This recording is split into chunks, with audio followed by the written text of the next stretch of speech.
Señoras y señores, muy buenos días. Sean ustedes bienvenidas y bienvenidos a este especial de Panorama del Día de Europa. Hoy, lunes 9 de mayo, que comenzamos en este momento y estamos y estaremos emitiendo desde Emigrados Televisión en Bilbao, Euskal Herria, durante todo el día con la realización de diversa comunicación y el apoyo técnico de Asier y Amaya en los estudios centrales en Bilbao. Durante toda la jornada del día de hoy, les acompañaremos Víctor Torres en Bilbao, Hugo Orejuela en Bruselas, Bélgica, y este amigo de ustedes, Eliezer Jiménez Julio, quien les saluda desde Ginebra, Suiza. Tendremos invitados e invitadas de diversos países como Alemania, Francia, ya desde España vamos a tener también, aparte de Euskal Herria, invitados, igualmente desde el pueblo saharaui. Y al comenzar este especial, tendremos también un invitado muy especial que conoce el tema de lo que es la Unión Europea. Vamos a hablar con el profesor Luis Guridi sobre lo que es el marco histórico de la Unión Europea. Profesor Luis Guridi, un placer saludarle aquí en Panorama en este especial de hoy del Día de Europa. Sea usted bienvenido. Igualmente, buenos días y gracias por la invitación. Bueno, profesor, dígame. Inicialmente, nosotros acostumbramos a siempre presentar a nuestros invitados porque nos importa y nos interesa que la gente sepa que quien habla de un tema es que conoce esos temas. En su caso, muy bien. ¿Quién es Luis Guridi? Yo soy Luis Guridi, soy profesor jubilado de Economía Aplicada de la Universidad del País Vasco. He sido director del Instituto EGOA, el Instituto de Estudios sobre Desarrollo y Cooperación Internacional de la Universidad del País Vasco, y también he sido director durante muchos años del Máster en Desarrollo y Cooperación Internacional de la misma institución. Mis áreas de interés han sido la economía internacional y el desarrollo, y también algunos aspectos relacionados con la economía social y solidaria. Bueno, qué bueno tener a alguien con experiencia, experto en estos temas de la Unión Europea, que lo conoce como quien más. Y comencemos. Ese marco histórico de la Unión Europea. ¿Por qué surge la Unión Europea, profesor? Bueno, en la Unión Europea hay que decir que es un marco de integración regional, como otros muchos que hay en el mundo actualmente, más de 20. Es un proceso de integración regional, en este caso de Europa, que se puso en marcha a finales de los años 50, en el 57 con el Tratado de Roma. Inicialmente había 6 países y posteriormente se ha ido ampliando hasta la fecha que ya somos 27 países con otros 7 que están en proceso de incorporación. Un proceso de integración regional, brevemente, tiene varias fases.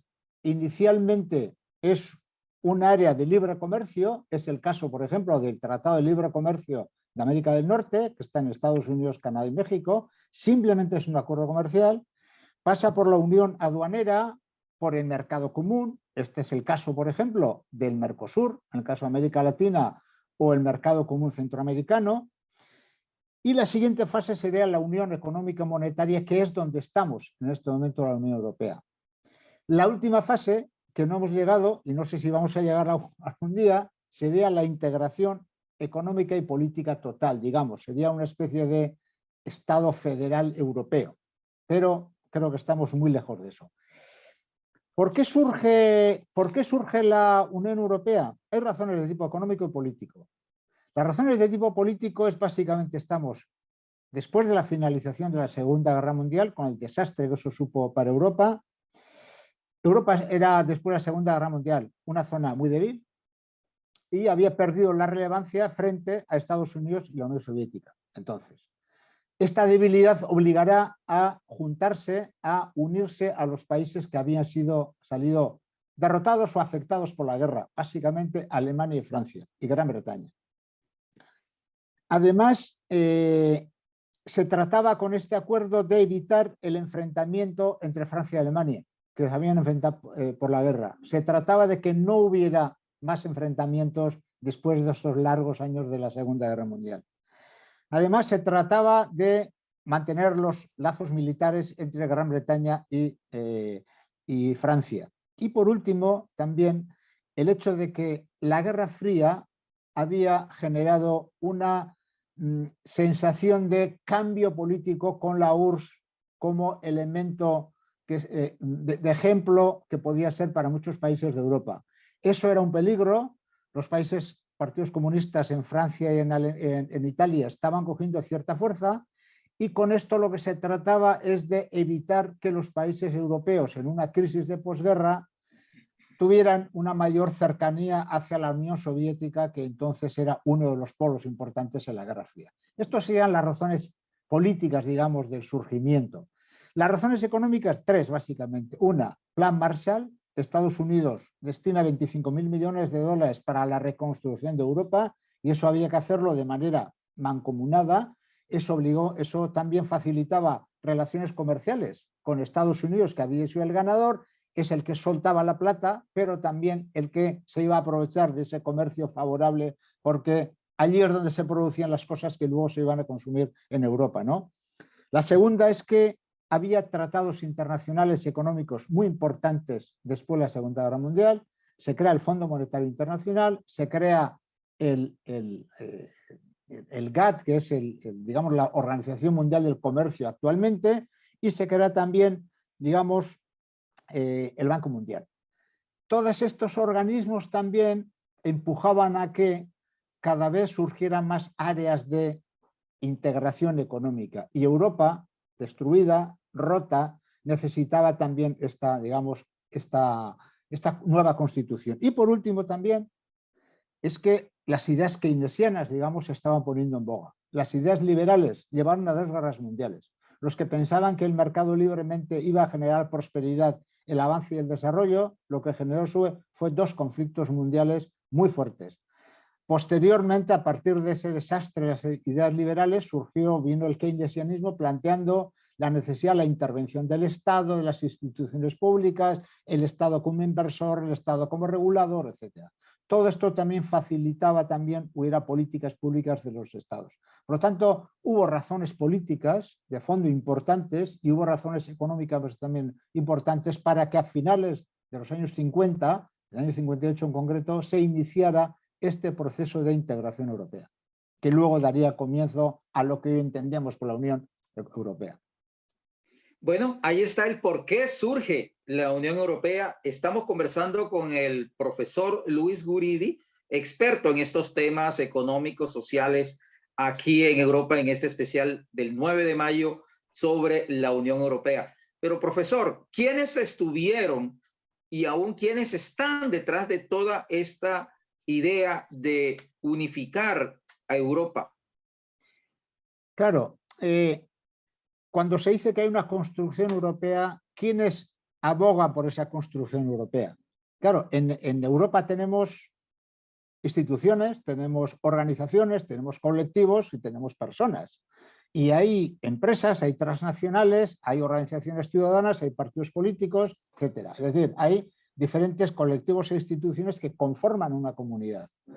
¿Quiénes estaban promoviendo todo eso? Lógicamente, los poderes económicos que en este momento, en aquel momento en Europa habían salido, digamos, derrotadas de la Segunda Guerra Mundial con una Europa destruida, y los poderes económicos de Estados Unidos que querían reconstruir Europa para que eso contribuyera al fortalecimiento del capitalismo en Europa, es decir, de la economía de mercado, e impidiera que las ideas socialistas comunistas que ya estaban arraigando en Europa, básicamente con el fortalecimiento del Partido Comunista en Francia y en Italia, pudieran ser una amenaza de alguna manera para la consolidación del capitalismo, digamos, de la posguerra en la reconstrucción en Europa. Estos son los que promovieron de alguna manera esta necesidad de volver a reconstruir la Europa derrotada o destruida después de la Segunda Guerra Mundial. Y estos son los que van a poner en marcha todo este proceso de integración, que inicialmente van a ser 6 países solamente, el núcleo de los países centroeuropeos, Francia, Alemania, Bélgica, Holanda, Luxemburgo y Italia, y posteriormente va a ir añadiendo la periferia, con la Gran Bretaña va a entrar en el año 73, luego entró España y Portugal a mediados de los 80, etcétera, hasta que en este momento llegar a 27. Entonces, lógicamente es un movimiento promovido por los poderes económicos y políticos dominantes que querían reconstruir el capitalismo, la economía de mercado del capitalismo, que había quedado destruido después, con 2 guerras mundiales, en medio la crisis del año 29 y la Segunda Guerra Mundial, que finalizó en el año 45. Esas son las dinámicas que de alguna manera empujaron para que se pusiera en marcha este mecanismo de integración en Europa. Es decir, los intereses, siempre. Claro, los que tenían el poder en ese momento de reconstruir Europa fueron los poderes económicos. Y Estados Unidos es uno de los que promovió esa construcción, esa reconstrucción de alguna manera de Europa, porque el aparato productivo industrial de la Segunda Guerra Mundial quedó francamente destruido. Tanto Francia como Alemania, que eran los 2 países, e Italia, digamos, los 3 países importantes en el núcleo central de Europa quedaron derrotados, destruidos. Gran Bretaña estaba allá, efectivamente fue menos afectada por la guerra, pero Francia y Europa fueron muy afectados. Había que reconstruir todo esto, y había que reconstruir, desde luego, desde el Estado, con el apoyo del Estado y con instituciones que apoyaran y formularan los planes de reconstrucción de esa Europa que necesitaba el capital para poner en marcha el proceso de industrialización, la reindustrialización, la recuperación de Europa. Básicamente el centro, y más tarde también de la periferia, tanto con Grecia como con Italia, Francia, Italia, España y Portugal. Pero esa es un poco la dinámica. El capital es el que ha promovido esta Europa, digamos, de los capitales, que es Europa, que el sentido que ha tenido la reconstrucción de Europa. Luego, posteriormente, vendrán las políticas más sociales o menos sociales, que luego comentaremos. Así es, y precisamente entrándonos en esa parte, ¿para qué ha servido la Unión Europea? Por ejemplo, en lo político, en lo social, en lo económico, y sobre todo algo que nos importa y nos interesa mucho, al pueblo europeo. Es decir, ¿para qué ha servido? ¿Para bien, para mal, para regular? ¿Estamos contentos, están felices, están decepcionados con la Unión Europea así como está? Yo creo que ha habido como 2 fases diferentes. Una inicial hasta los años 80, que vino la crisis, que únicamente agrupaba a unos pocos países, y efectivamente el estado de bienestar en esos países centrales, donde inicialmente se configuró el núcleo central de la Unión Europea, efectivamente sí tuvo que ver con, digamos, con el desarrollo y la potenciación de las políticas sociales. Es verdad. Pero no solamente porque la Unión Europea, o en aquel momento el Tratado de Roma, facilitara esas cosas. Eso iba también con la reconstrucción. El keynesianismo decía eso.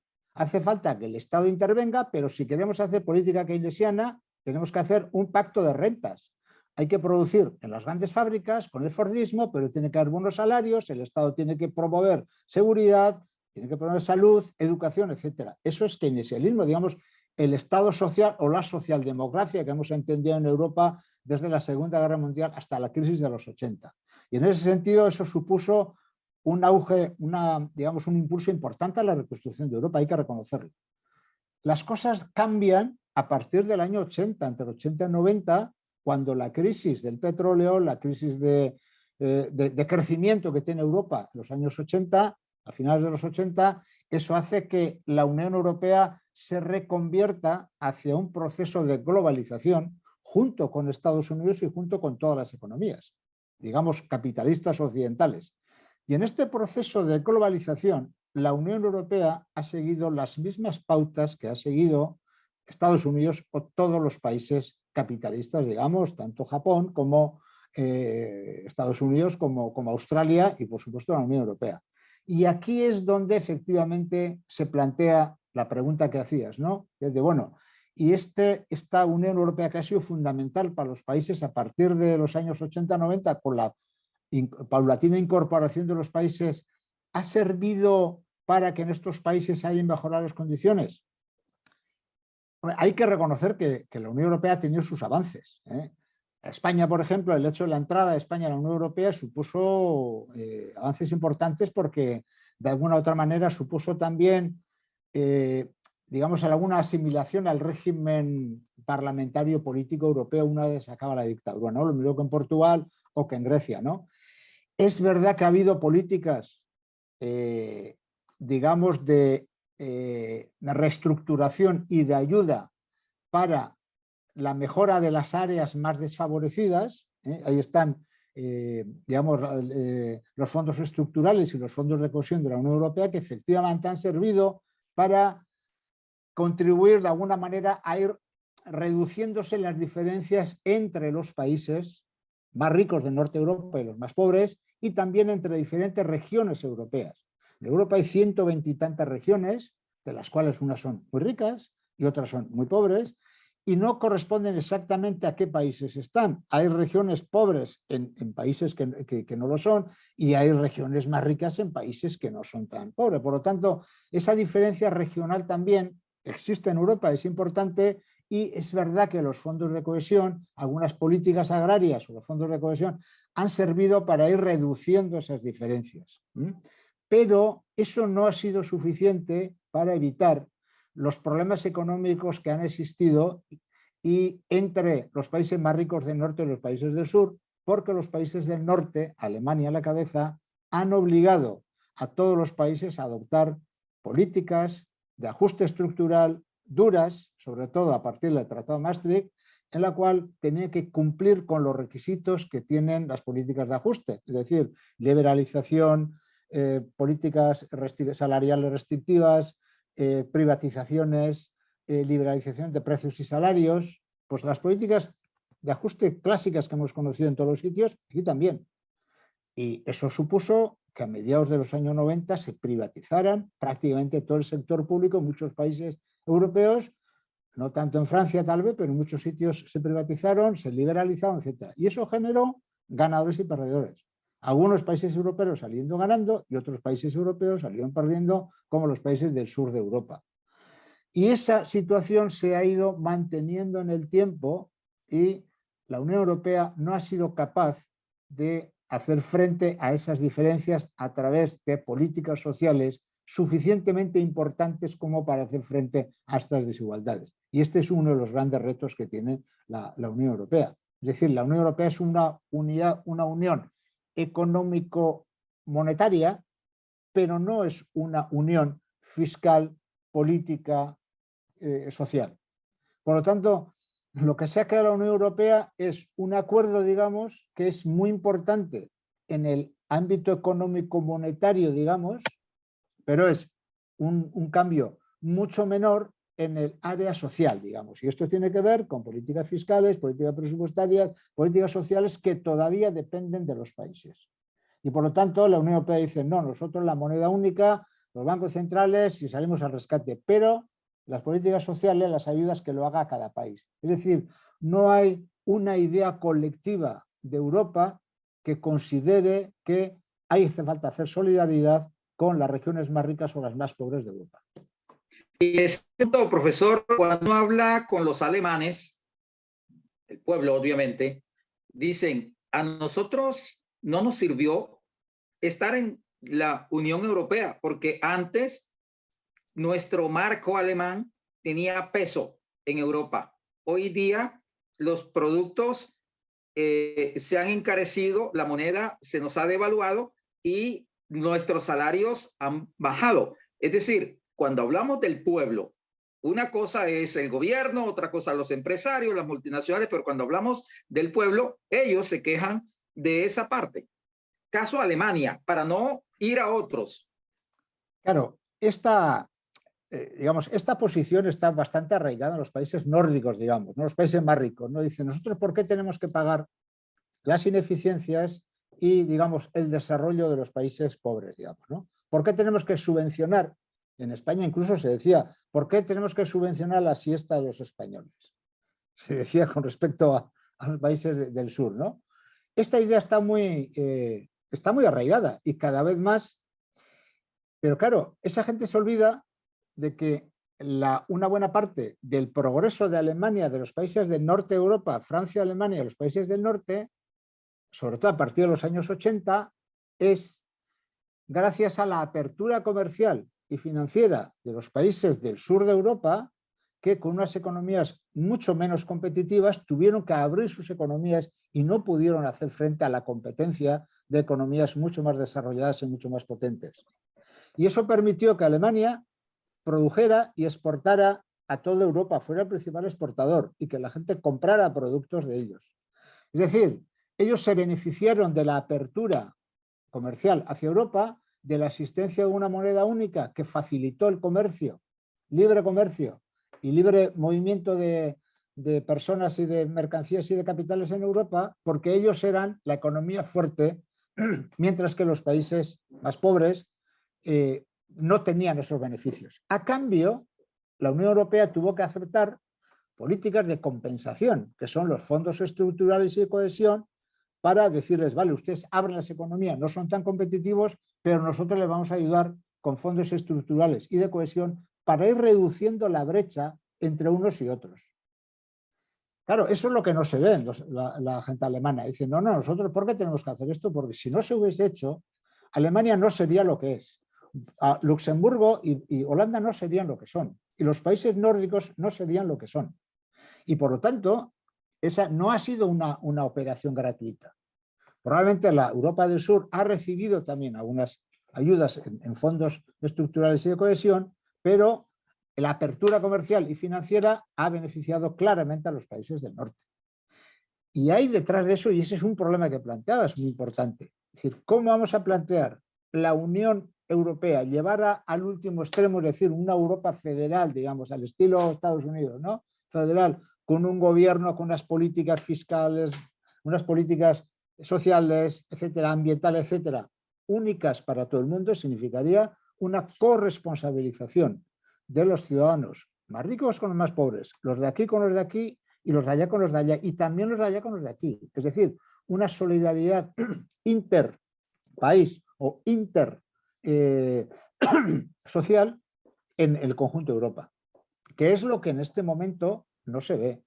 Y por lo tanto, ese no es el interés que tienen los grandes consorcios, los poderes económicos en Europa, no tienen interés en, digamos, en fortalecer las políticas sociales. Tienen interés en que efectivamente el mercado sea cada vez más abierto, haya menos restricciones y que se puedan mover los capitales y se financiarice Europa. Perdón, pero no tienen interés, porque su proyecto europeo ha sido el proyecto del Unión Económica Monetaria, no ha sido el proyecto de la Unión, la Europa Social. Y no parece que ese vaya a ser. Ese es uno de los retos que tiene la Europa Social. Y en este punto, profesor Luis Guridi, hoy en el Día de Europa,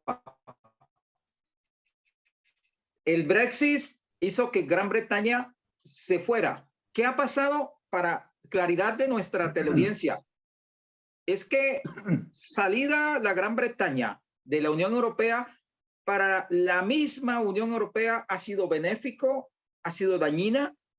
Para los británicos, hoy día, ¿cómo están ellos hoy, después de ese Brexit? Bueno, Gran Bretaña ha sido parte de la Unión Económica, pero no monetaria. Gran Bretaña siempre ha tenido, digamos, su moneda de alguna manera aparte, ¿no? ¿Se ha beneficiado o no a Europa y a Gran Bretaña? Desde el punto de vista, digamos, el argumento de Gran Bretaña, ¿cuál es? Nosotros tenemos que tener autonomía de decisión económica y política sobre aquellas cosas que nos interesan. Es decir, todo aquello que nos beneficia de Europa lo aprovecharemos. Todo aquello que nos perjudica, nos limita, no queremos saber. Esa ha sido la posición de Gran Bretaña con el cheque, famoso cheque británico, durante muchos años. Es decir, nosotros no queremos someternos a las reglas de Europa, digamos, porque queremos tomar nuestras decisiones. Y esas decisiones que son favorables las aceptamos, y las que no, y esa es la política migratoria, por ejemplo, ha sido muy clara. Es decir, a nosotros Europa no nos va a imponer, la Unión Europea, de que tengamos que asumir determinadas cuotas de migración, por ejemplo, o tengamos que aceptar determinadas políticas migratorias. Eso no les interesa. Por lo tanto, la posición de Gran Bretaña ha sido muy clara, digamos, del gobierno. Nosotros aceptamos lo que nos beneficia y rechazamos lo que nos. Y eso no puede, con ese criterio no se puede funcionar en una unión, digamos, de verdad política y económica que es Europa, ¿no? A la población, digamos, pues habrá gente que la beneficia y otras que no. Efectivamente, todos sabemos que ha habido serios problemas en el país de abastecimiento, serios problemas de búsqueda de personal adecuado, de personal en los sectores, en el sector público, es decir, ha habido problemas, pero lógicamente hay de todo, gente que la beneficia y gente que no. Y al resto de Europa, pues efectivamente, para los poderes económicos es mucho mejor una Europa económica y comercialmente unificada que una Europa en la que un elemento importante, que es una potencia importante en Europa, probablemente la segunda potencia más importante de Europa, pues se sale, digamos, de la Unión Europea, ¿no? Ya veremos qué ocurre con Gran Bretaña dentro de unos años, ya veremos. Ahora están fuera, pero dependiendo un poco de la evolución que tenga la Unión Europea, ya veremos si la Gran Bretaña permanece fuera o inicia otro proceso de conversión, no sé cuándo, ya veremos. Profesor, a esas alturas muchos critican que la Unión Europea está a la cola del gobierno norteamericano. Otros lo defienden diciendo que están en igualdad, que hay libertad. A su vista, ¿cuál es la creencia que usted pueda tener de esta correlación Unión Europea en el caso norteamericano, para no irnos con otros bloques? La relación, Estados Unidos, China y la Unión Europea son las tres grandes potencias económicas del mundo.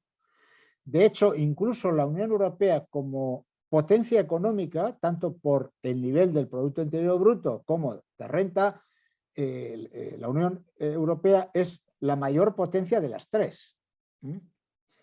Es verdad que son muchos países, no solo uno, China es uno solamente, pero como colectivo, como Unión Europea, es la principal área económica comercial del mundo. Lo cual no significa que eso se traslade a la influencia política y militar en el mundo.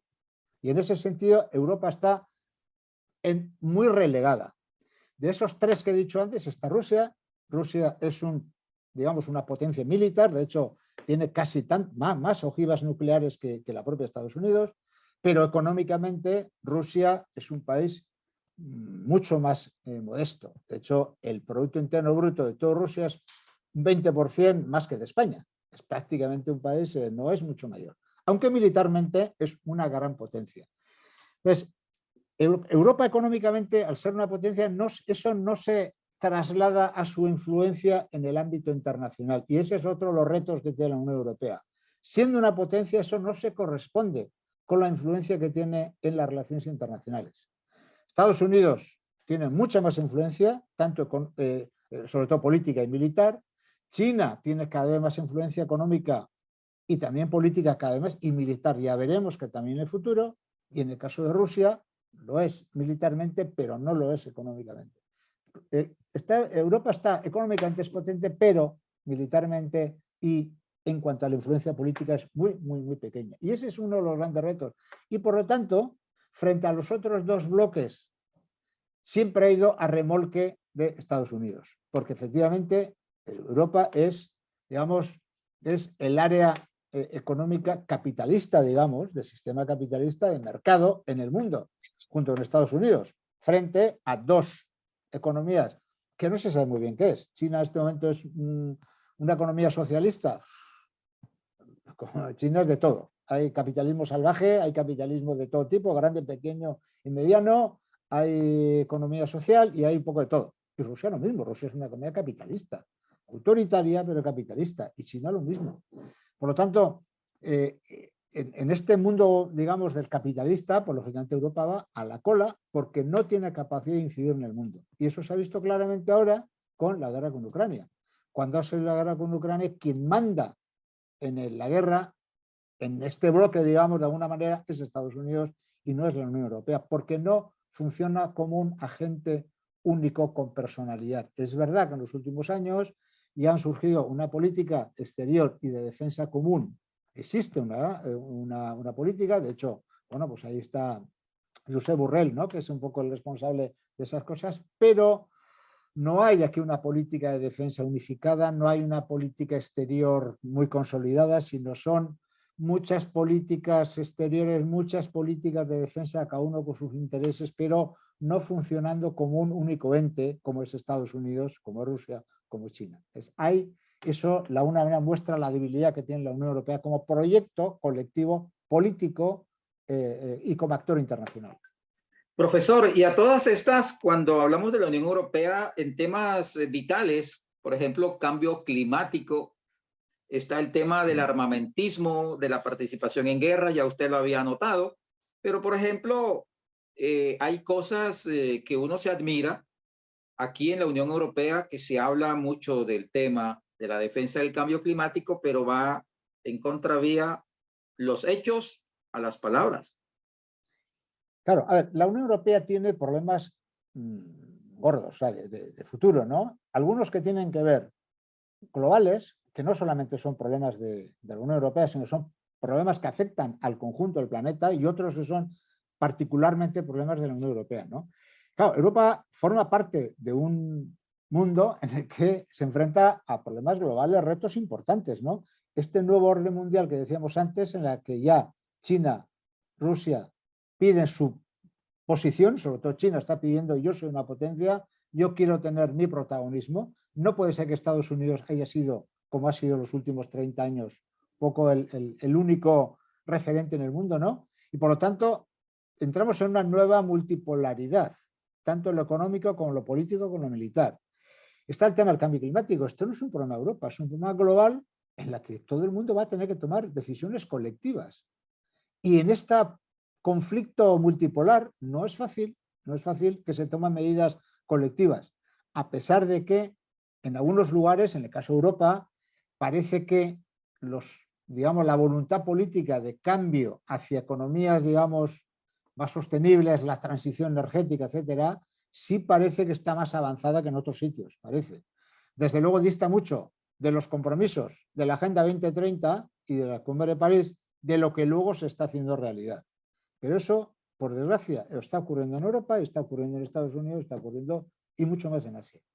Por lo tanto, Europa no está cumpliendo con eso y es un problema gordo que tenemos, un problema importante que nos afecta globalmente. El tema de la desigualdad. La desigualdad en el mundo está aumentando.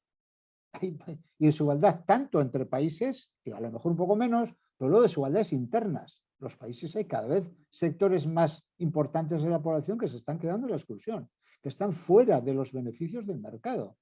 Y frente a esa gente hay que hacer políticas públicas para que esa gente pueda tener opciones de una vida medianamente digna. Y eso es un reto que tienen que hacer todos los países, ¿no? O el cambio digital y el cambio tecnológico. ¿Qué va a pasar el cambio digital? ¿Qué va a pasar con el mercado de trabajo? ¿Qué va a pasar con millones de empleos que se van a ser sustituidos por las tecnologías y tal? ¿Eso qué se va a sustituir? ¿El trabajo va a quedar en las relaciones personales con unas condiciones precarias y con unas productividades muy bajas y ganando en condiciones de absoluta precariedad? ¿Qué va a decir la sociedad? ¿Europa qué va a decir frente a eso, no? El tema de la financiarización. O sea, la economía está financiada en este momento. No es la economía industrial de los años 60-80. Estamos en una economía financiarizada, donde el negocio está en la especulación financiera. El negocio no está en la producción y venta de productos, sino en las finanzas, en la bolsa. Al día se están jugando, comprando o vendiendo 5 billones de dólares en divisas especulativas diariamente en las bolsas. Hay una economía absolutamente financiarizada, absolutamente desbordada, con una burbuja inmensa que ya veremos por dónde va a salir eso. Y una burbuja que se está inflando. Y frente a eso, ni Europa ni nadie está diciendo nada. O el tema del reto de las migraciones internacionales. Las migraciones internacionales, creo que habéis hablado en otra sesión, pero el reto es importante. ¿Qué va a decir Europa sobre eso? Y unido a esto el tema de la crisis demográfica. Europa está volviendo un país de viejos y viejas. Si nos estamos convirtiendo en un país de viejos y viejas, ¿eso qué efectos va a tener luego en el sector industrial, en alguna manera, en cómo se va a hacer el recambio en los diferentes sectores, en la industria, en la agricultura? ¿Cómo se va a hacer el cambio generacional, ¿no? O los conflictos y las crisis humanitarias. Hemos vuelto ahora a una situación, después de 30 años, digamos, de los 50 del Tratado de Roma hasta los años 90, ha habido conflictos, digamos, en terceros países que no afectaba directamente ni a la Unión Europea ni a Estados Unidos, porque eso ocurría en África o en Asia, y ahora están llegando los conflictos también al centro de Europa. Y eso es un tema nuevo, novedoso. Hace muy poco ya veremos, bueno, ocurrió efectivamente lo de Kosovo, hubo en los años 90 el conflicto, ¿no? Pero bueno, estaba un poco más limitado a un área, ¿no? Pero conflictos mucho más importantes que va a tener que hacer. Todos estos problemas tienen que ver con globales, pero que en tanto son globales también afectan a la Unión Europea y va a tener que decir algo sobre estas cosas. No puede decir, no, yo... Y no hay una posición como Europa, no hay una posición como país. Y luego claro, hay problemas, digamos, propios de alguna manera que son de la propia Unión Europea, ¿no? Que más allá de lo global, ¿no? Que tiene que ver con si es capaz de finalizar un proyecto económico que dé estabilidad, que dé garantías de crecimiento económico, como estamos ahora en Europa. Europa como potencia económica va a seguir frente al reto de China, que efectivamente supone un competidor tremendo, o Estados Unidos. En el político institucional, ¿va a avanzar la gobernanza hacia una Europa federal o ahí se va a quedar? Incluso con la posibilidad que se vaya desmembrando, como hemos visto con el caso de Gran Bretaña, ¿no? O la desafección que puede tener algunos países al ver que efectivamente la Unión Europea no resuelve sus problemas. Y eso va a perder credibilidad, ¿no? O en lo social, es decir, la Europa social, se van a poner en marcha la Europa social, va a hacer frente a las desigualdades sociales, a la crisis, va a ser una Europa solidaria con la gente más débil, con la gente más marginal. Y por último, ¿va a ser un agente internacional o no? De verdad, ¿y qué va a hacer eso? ¿Qué va a hacer? ¿Va a haber un ejército propio, diferente? ¿Va a entrar en la OTAN? ¿Va a montar otra OTAN aparte? Es decir, hay retos que tienen que ver con lo global, pero también específicos de la Unión Europea. Profesor Luis Guridi, magistral este análisis desde lo histórico, lo presente y usted visionando el futuro de la Unión Europea en este especial de panorama sobre la Unión Europea en este 9 de mayo. Agradecerle altamente su participación cuando hacemos este abreboca en el marco histórico de la Unión Europea en este día. De verdad, ha sido un placer escucharle, tenerlo con nosotros y sobre todo lo didáctico, lo educativo de lo que es la Unión Europea, lo que ha sido y lo que usted también proyecta. Muy bien, pues a vosotros muchas gracias por la invitación. Y de verdad que estaremos pendientes para seguir hablando de estos temas con alguien que conoce a profundidad, que lo ha vivido, que lo ha estudiado y que lo visiona. Le prometo que vamos a seguir con estos temas de la Unión Europea aquí en Panorama, profesor. Muy bien, muchas gracias. Gracias a usted. Muchas gracias por el apoyo técnico en este momento de Asier, allí en los estudios centrales en Bilbao, cuando estamos en este especial del Día de Europa. Yo soy Eliezer Jiménez Julio desde Ginebra, Suiza, y ya seguimos aquí en Emigrados Televisión desde Bilbao, Euskal Herria, con otros invitados e invitadas especiales en este programa Panorama sobre la Unión Europea. Ya regresamos.